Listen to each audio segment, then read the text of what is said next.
여름의 열기가 아직 완전히 가시지 않은 천안 유관순 체육관. 실내를 감싼 미세한 열기와 스포트라이트의 잔광이 뒤섞인 채 관중석은 묘한 긴장감으로 가득 차 있었다. 당시 열리고 있던 남자 배구 국가대표 평가전은 그 자체로도 충분히 주목받을 경기였지만 그날의 주인공은 코트 위 선수가 아니었다. 경기가 한창일 무렵 한 스탠드의 관객석을 비추던 카메라 렌즈가 갑자기 특정 인물에게 초점을 맞췄다. 그녀의 얼굴이 클로즈업 되자 경기장 전체의 분위기는 삽시간에 얼어붙었다. 순간 관중들 사이에서 설마라는 탄식이 퍼졌고 SNS는 순식간에 실시간 검색어로 그녀의 이름을 띄웠다. 그녀는 바로 이재영이었다. 한때 한국 여자 배구의 기대주로 불리던 그녀는 과거 학교 폭력 논란으로 인해 코트를 떠났고 많은 이들은 그녀가 다시는 국내 무대에 서지 못할 것이라 생각했다. 하지만 그날 아무 예고도 없이 그녀가 관중석에 등장한 것이다. 게다가 평온한 표정으로 경기를 지켜보는 모습은 마치 아무 일도 없었다는 듯 당당해 보였다. 관중석에서의 작은 움직임 하나가 몰고 온 파장은 상상 이상이었다. 스포츠 기자들이 경기 종료 전에 서둘러 자리를 옮기기 시작했고 이미 준비된 듯한 조명과 카메라, 인터뷰 공간이 눈에 띄었다. 모두가 예상했던 시나리오가 실제로 펼쳐지고 있었지만 분위기는 생각보다 훨씬 더 미묘했다. 인터뷰가 시작되자 기자들의 질문은 신중함으로 가득 찼고 이재영의 대답은 명확한 해명을 피해갔다. 복귀하고 싶은 마음이 없지는 않아요. 다만 아직은 확답을 드리긴 어려워요. 짧은 한 문장이었지만 그 말 속에는 복귀 가능성을 열어둔 여지를 분명히 담고 있었다.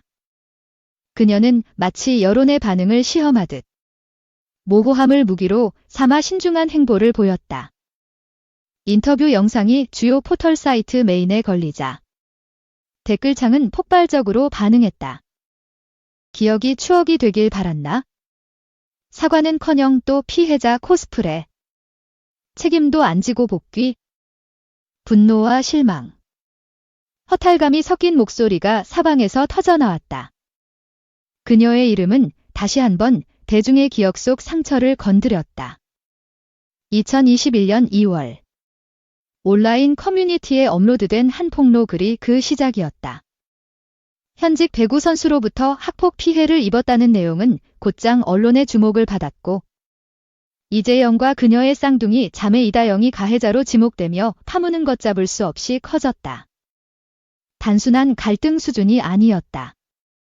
폭로 글에는 폭행, 감금, 금품 갈취, 흉기 협박 등 심각한 혐의가 나열되어 있었고 피해자들은 생생한 증언으로 과거를 되짚었다.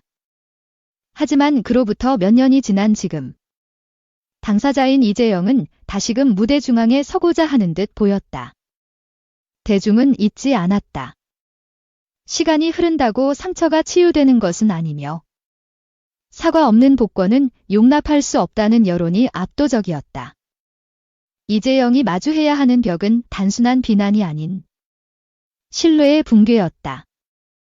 그녀가 남긴 상처의 크기를 대중은 너무나 정확히 기억하고 있었다. 그리고 그 기억은 단지 그녀 개인의 문제가 아닌 한국 스포츠계 전체의 윤리 기준에 대한 시험대가 되어가고 있었다. 이재영 자매의 복귀를 둘러싼 논란은 단순한 스포츠 뉴스가 아니었다.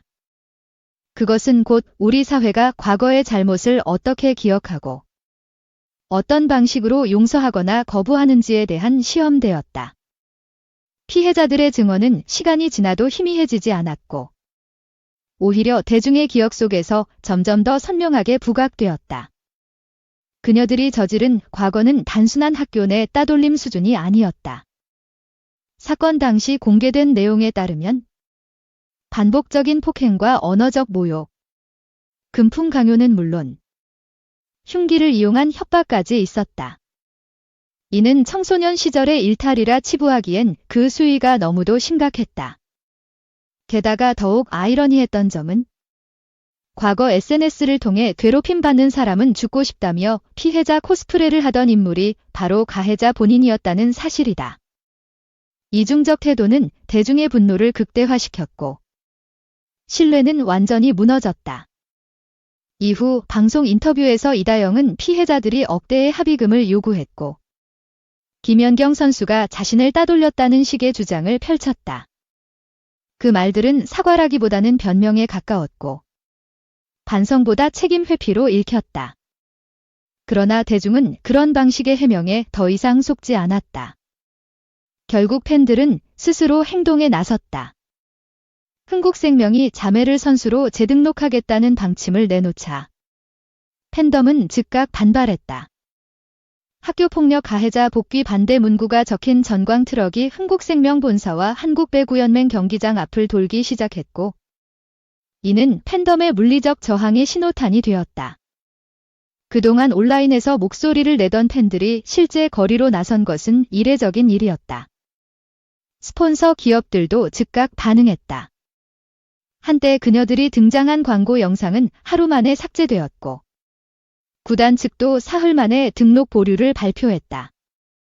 윤리와 실력 중 무엇이 우선인가를 묻는 사회적 압박이 현실로 드러난 순간이었다. 결국 국내 무대에서의 복귀가 막히자 자매는 시선을 해외로 돌렸다. 그리스, 루마니아, 프랑스 등 유럽 리그를 전전하다가 최근에는 미국 PBF 리그에서 샌디에이고 모조 소속 세터로 활약했다. 총 88세트 출전.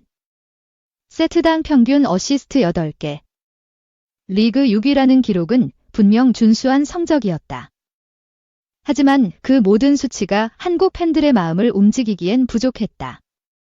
이들은 성적보다 태도와 진정성을 더 중요하게 여겼기 때문이다. 해외 언론과의 인터뷰에서조차 그녀는 과거 논란을 사이드 노트로 취급하며 마치 자신이 피해자인 듯한 뉘앙스를 풍겼다. 합의가 안 돼서 결렬됐다. 모든 책임은 내가 지겠다. 김연경 언니가 나에게 토스를 안 줬다. 이 세 문장을 하나로 이어보면 결국 동료, 환경, 제3자의 탓으로 이러한 태도는 구조였다. 반성보다는 여론 떠보기로 읽혔고 진정성을 가늠하려던 팬들의 기대를 저버렸다. 현재 그녀는 자유계약 선수, 제프 신분으로 V리그 복귀가 기술적으로는 가능하다. 구단과 계약만 하면 언제든 복귀할 수 있는 상태지만 실제로는 그 길이 결코 쉽지 않다. 그녀 앞에 놓인 장벽은 명확하다. 첫째는 팬덤의 집단 거부다. 2021년 트럭 시위를 주도했던 팬들은 여전히 조직적으로 움직이고 있으며 만약 그녀가 복귀할 경우 전 경기 보이콧 및 시즌권 전량 환불까지 준비된 상태다. 둘째는 스폰서 리스크다. 과거 사례처럼 단 하루 만에 광고 영상이 삭제된 경험은 기업들에게 뚜렷한 경고가 되었고 이미지에 민감한 스폰서들은 매우 조심스러운 입장을 유지하고 있다. 셋째는 리그 전체의 이미지다. 단 한 명의 복고로 인해 V리그 전체가 학교폭력 방조 리그라는 낙인을 감당할 수 있을 것인가. 이 문제는 단순히 한 구단이 감당할 수 있는 수준을 넘어선다. V리그 구단주 회의의 핵심 의제로 다뤄질 수밖에 없는 구조다.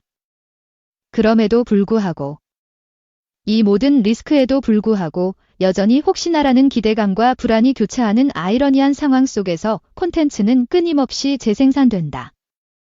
유튜브 알고리즘은 이미 그녀의 이름을 키워드로 삼아 수많은 분석 영상과 복귀 시나리오를 양산하고 있으며 그 영상들은 높은 조회수와 광고 수익을 동반하고 있다. 이러한 상황은 결국 공적 논쟁이 사적 수익으로 전환되는 구조를 보여준다. 도대체 무엇이 이 상황을 이토록 복잡하게 그리고 그녀가 정말로 것일까? 돌아오려면 어떤 조건이 충족되어야 하는 것일까? 이제 질문은 명확해진다. 이다영이 진정으로 복구하려면 무엇이 필요한가? 단순히 구단과 계약을 체결하는 것만으로는 부족하다. 기술적 조건은 갖춰졌지만 사회적 조건은 훨씬 더 복잡하고 까다롭다. 먼저 피해자들과의 직접적이고 비공개적인 진심 어린 사과가 전제되어야 한다. 이러한 사과는 단순한 위로금 제안이나 형식적인 문장 몇 줄로는 불가능하다. 실질적인 화해의 과정을 거쳐야 하며 피해자의 수용 여부가 가장 중요하다. 그리고 사과의 진정성을 입증하기 위해선 제3의 공신력 있는 기관이나 재단의 검증이 필요하다. 예컨대 학교폭력 예방기금에 일정 수익을 기부하거나 피해자 지원단체와 협력하는 방식이 검토될 수 있다.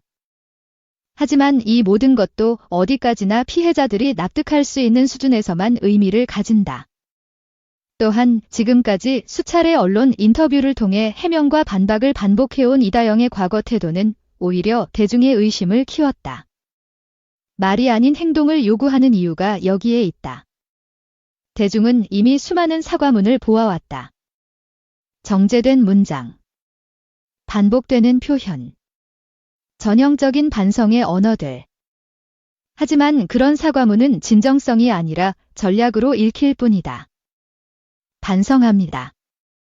책임지겠습니다. 라는 문장이 반복될수록 오히려 불신은 커진다.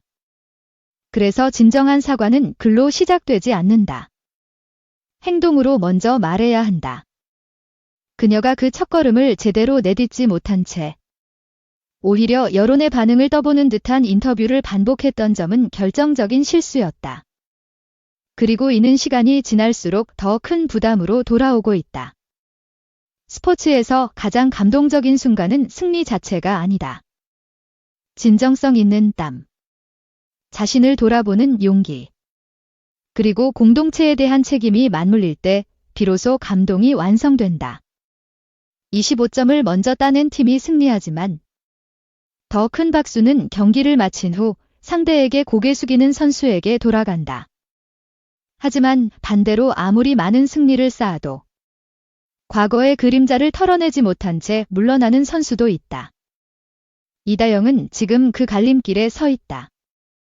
그리고 이 갈림길은 단지 그녀 개인의 운명만을 결정짓지 않는다. 한국 스포츠계 전반에 던져진 윤리와 실력의 경계선이라는 질문에 대한 응답이기도 하다. 흥미로운 점은 이번 논쟁이 단순히 배구계의 문제가 아니라는 데 있다. 한국 사회는 지금 흉서와 복권에 대한 새로운 기준을 모색하고 있다. 정치권, 연예계, 체육계 할 것 없이 다양한 분야에서 공인이 과거 잘못으로부터 돌아오려 할 때 대중은 일종의 체크리스트를 들이댄다. 범죄의 수위, 반성의 깊이, 피해자와의 관계, 공적 인물로서의 영향력. 이 모든 요소가 조합되어 하나의 복귀 공식을 만들어간다. 이다영의 사례는 그 복귀 공식을 테스트하는 대표적인 케이스가 되었다. 그리고 그녀의 선택에 따라 그 공식은 강화되거나 무너질 수도 있다. 과거에 음주운전으로 논란이 된 축구 선수, 승부 조작에 연루된 야구 선수, 학폭 고백으로 사라졌던 연예인들 모두가 일종의 기준선을 만들어 왔다. 이제 대중은 비교한다. 그 사람은 복구했는데 이다영은 왜 안 돼? 혹은 반대로 그 사람도 안 됐는데 이다영은 왜 가능하냐? 그 비교 속에서 새로운 사회적 규범이 형성된다.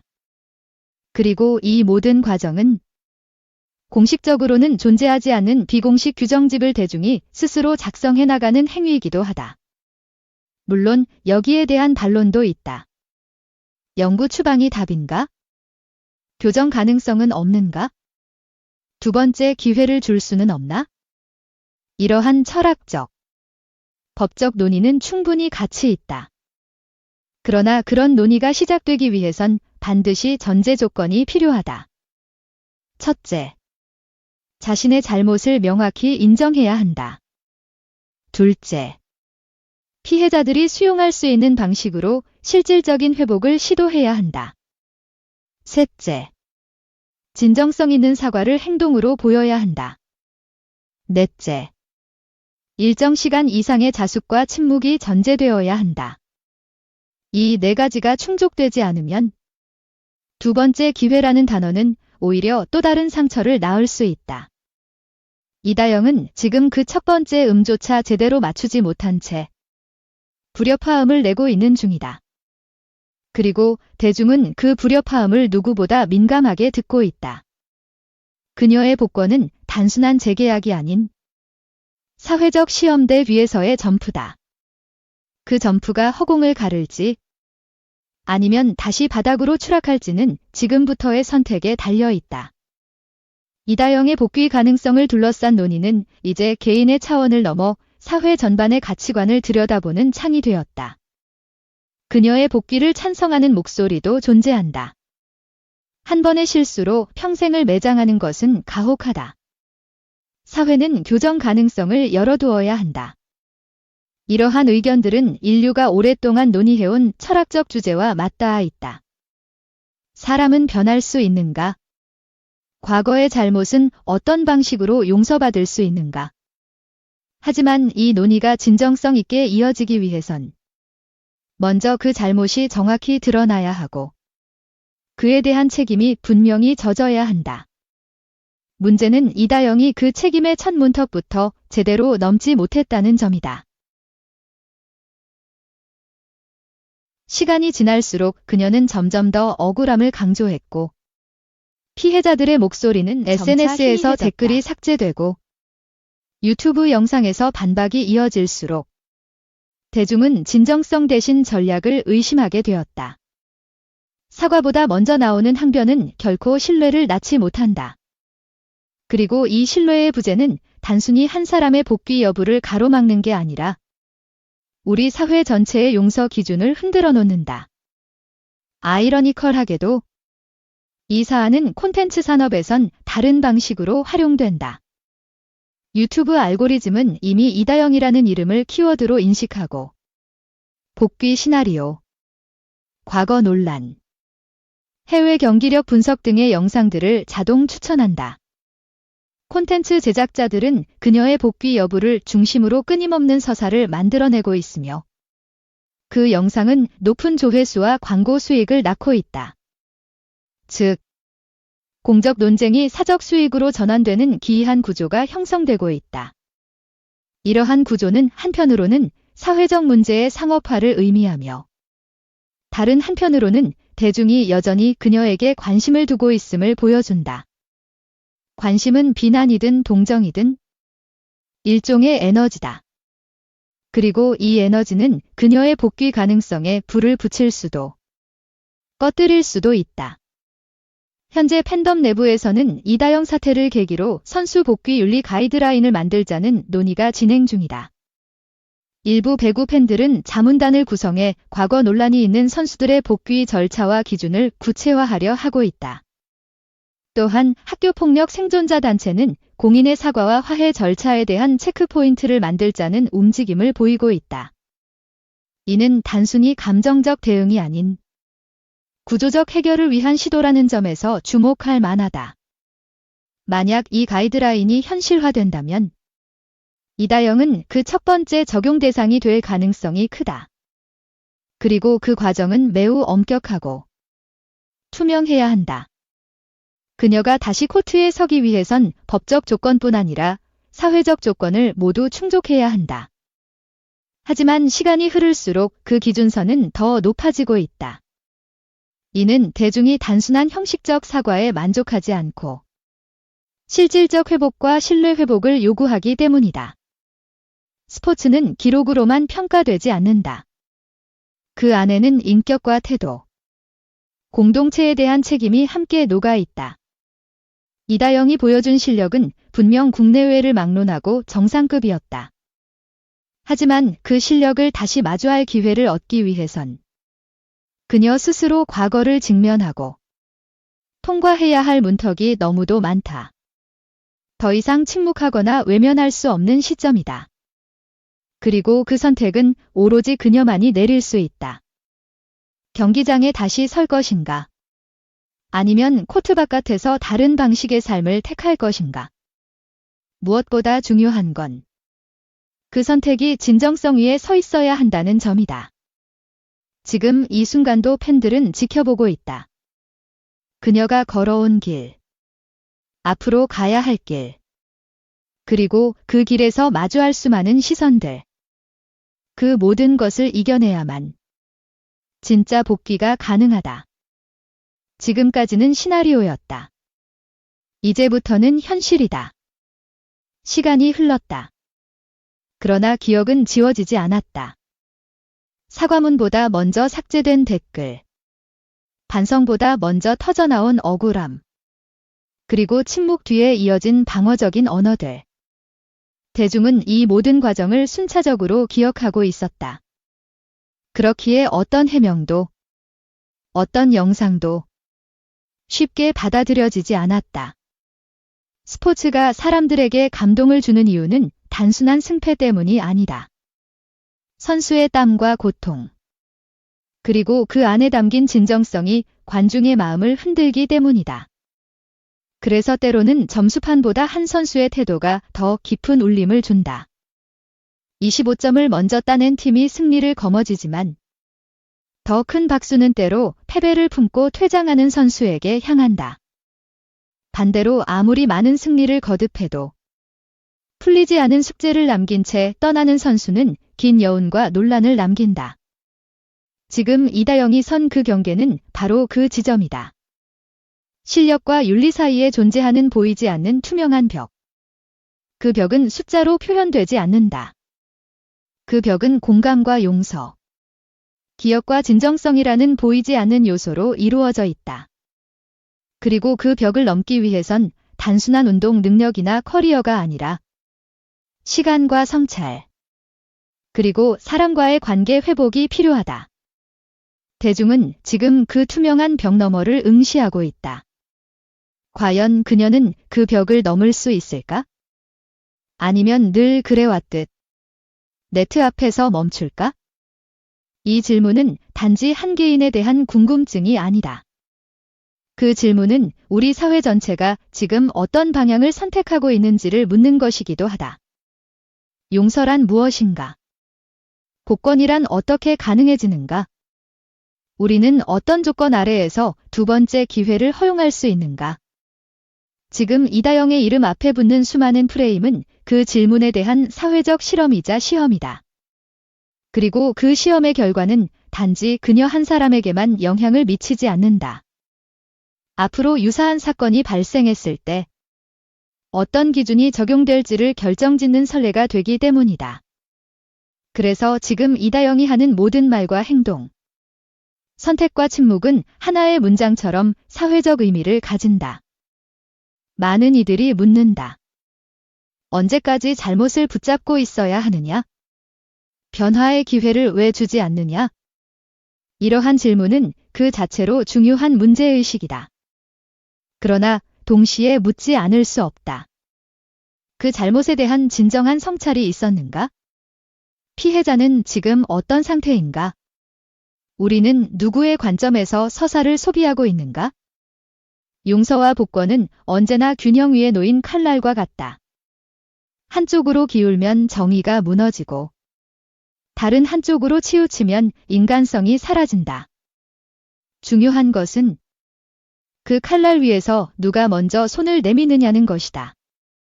피해자인가? 가해자인가? 그리고 그 손이 진심으로 뻗어졌는가? 아니면 상황을 계산한 전략인가? 대중은 그 차이를 직관적으로 알아본다. 어떤 선수는 땀과 눈물로 용서를 구하고 어떤 선수는 스튜디오 조명 아래에서 명확하지 않은 어조로 진심을 흐린다. 그 차이는 작지만 결정적이다. 이다영은 지금 그 경계 위에 서 있다. 한 발자국만 더 나아가면 복귀의 문턱이 보일지도 모른다.